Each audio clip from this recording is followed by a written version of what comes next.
ఓం శ్రీ మాత్రే నమః. అందరికీ నమస్తే అండి. Welcome back to Lakshmi home maker double nine ఛానల్కి స్వాగతం అండి. మనకి ఆదివారము 25వ తారీఖున రథసప్తమి. రథసప్తమి రోజు స్వామివారికి అర్ఘ్యం ఎలా సమర్పించాలి అనేది ఈ వీడియోలో మనం తెలుసుకుందామండి. మాఘమాసంలో ఆదివారాలకి చాలా విశేషమైన రోజు అండి. ఆదివారాల్లో స్వామివారికి అర్ఘ్యం సమర్పించవచ్చు, లేదంటే మాఘమాసం నెల రోజులు కూడా అర్ఘ్యం సమర్పిస్తే చాలా మంచిది. ముఖ్యంగా ఆరోగ్య సమస్యలు మనకి పోతాయి అన్నమాట. ఓకేనా. ఆ తర్వాత ఇంకొక విషయం ఏంటంటే, చాలామంది చెరువుల్లో, అలాగే చెరువుల దగ్గర, కాలువల దగ్గర, నదుల దగ్గర సముద్ర స్నానాలు చేసేటప్పుడు కూడా అర్ఘ్యం సమర్పిస్తుంటారు. అర్ఘ్యం సమర్పించేటప్పుడు 2 దోశలతో మనము అక్కడ స్వామివారికి అర్ఘ్యం సమర్పిస్తాం. అయితే ఇప్పుడు అందరము లైఫ్ స్టైల్ అనేది అపార్ట్మెంట్ లైఫ్ స్టైల్ అందరము అనుభవిస్తున్నాం కదా. ఇంటి దగ్గర మనము స్వామివారికి అర్ఘ్యం ఎలా సమర్పించాలి అనేది ఈ వీడియోలో మనం తెలుసుకుందామండి.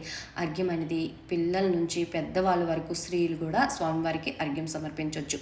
అయితే ఇంకొక విషయం ఏంటంటే, ఎంత ఉన్నవాళ్ళైనా సరే, మేము కోటీశ్వరులము, మేము అర్ఘ్యం సమర్పించేటప్పుడు వెండి చెంబుతోనే సూర్యనారాయణ స్వామికి అర్ఘ్యం సమర్పిస్తామంటే అది చాలా తప్పండి. ఎంత ఉన్నవాళ్ళైనా స్వామివారికి రాగి చెంబుతో మాత్రమే అర్ఘ్యం సమర్పించాలి. అర్ఘ్యం సమర్పించేటప్పుడు నియమాలు ఎలా పాటించాలి అనేది ఈ వీడియోలో తెలుసుకుందామండి. ముందుగా సూర్యోదయానికి ముందే లెగవాలి. రథసప్తమి రోజు మన కాలకృత్యాలన్నీ తీర్చుకొని చక్కగా దీపారాధన చేయక ముందే సూర్యుడు వస్తున్నప్పుడే మనము అర్ఘ్యం, సూర్యనారాయణ స్వామి కనిపిస్తున్నప్పుడే అర్ఘ్యం ఇవ్వాలన్నమాట.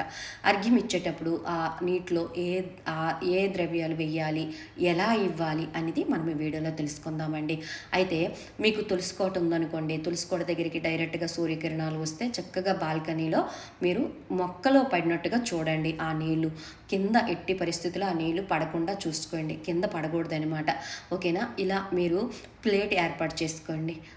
నేను ఇక్కడ మీకోసం టెర్రస్ పైకి వెళ్ళి క్లియర్గా వీడియో చేసి పెట్టానమాట. మీరు బాల్కనీలో మీ దగ్గర మొక్కలు ఏమి లేవనుకోండి, బాల్కనీలో కూడా సూర్యుడి ఎదురుగా నిలబడి ఒక ప్లేట్ కింద పెట్టుకొని అర్ఘ్యం సమర్పించవచ్చు. అర్ఘ్యం సమర్పించేటప్పుడు రాగి చెంబులో మంచి శుద్ధమైన వాటర్ వేసుకోవాలి. ఆ వాటర్లో ఎరుపు అక్షతలు వేసుకోవాలండి. ఆ తర్వాత చందనం అండి. స్వామివారికి ఎరుపుదనం అంటే ఇష్టము ఎక్కువగా. చందనం, ఒక ఎరుపు పువ్వు, గరిక. ఇక్కడ చాలామంది తేనె వేస్తారు, చాలామంది బెల్లం ముక్క కూడా వేస్తూ ఉంటారు. నేనైతే ఎప్పుడు వేయలేదండి. కొంచెం ఎరుపు అక్షతలు, గరిక, పుష్పము ఎరుపుది, పసుపు, కుంకుమ వేస్తాను. ఆ తర్వాత నేను అర్ఘ్యం ఇచ్చేటప్పుడు ఇక్కడ కరెక్ట్గా చూడండి, ఎట్టి పరిస్థితుల్లో కూడా బురటన వేళ్ళు రాగి చెంబుకి తగిలించొద్దండి. అలా తగిలిస్తే చాలా మంచిది కాదు అని మనకి పురాణం చెప్తుంది. నేను ఏ విధంగా అర్ఘ్యం ఇస్తున్నానో ఒక్కసారి చూడండి. ఈ బ్రొటన వేళ్ళు అస్సలు తగిలించొద్దండి. ఇగోండి, ఇలా రాగి చెంబు పట్టుకొని స్వామివారికి సూర్యనారాయణ స్వామి 12 నామాలు ఉన్నాయండి. ఆ 12 నామాలు, 12 నామాలు ఉన్నాయి. ఆ 12 చదువుకుంటూ ఒక్కొక్క నామం చదువుకొని ఒక్కొక్కసారి 12 సార్లు ఆ ప్లేట్లో స్వామివారికి చూస్తూ మనము అర్ఘ్యం సమర్పించాలి. ఆ ప్లేట్లో మాత్రమే వదలాలి. కింద ఎట్టి పరిస్థితులు మాత్రము సూర్యనారాయణ స్వామికి నీళ్లు వదలకూడదు, కింద అస్సలు పడకూడదు అనమాట. ఆ నీళ్ళు ఎవరు తొక్కినా సరే పాపము.